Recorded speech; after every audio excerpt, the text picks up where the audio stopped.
I'm so excited because my first box from Influenster came today. It is Palmolive Soft Touch Soap. I can't wait to see what's inside. I've never tried this product before. I think it's brand new. I don't even know if it's out yet.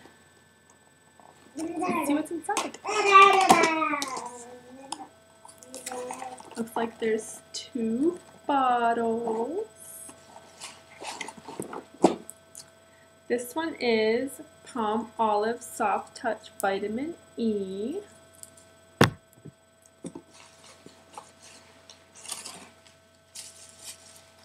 And the other is Palmolive Soft Touch Aloe. This one's for dry skin, it says, and this one says that it's soft on your hands.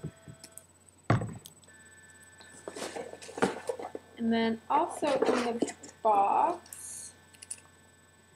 there is a congratulations card that tells me what to do next. And it looks like some coupons to share with all the other ladies in my life. So I can't wait to try out this new product. Thanks.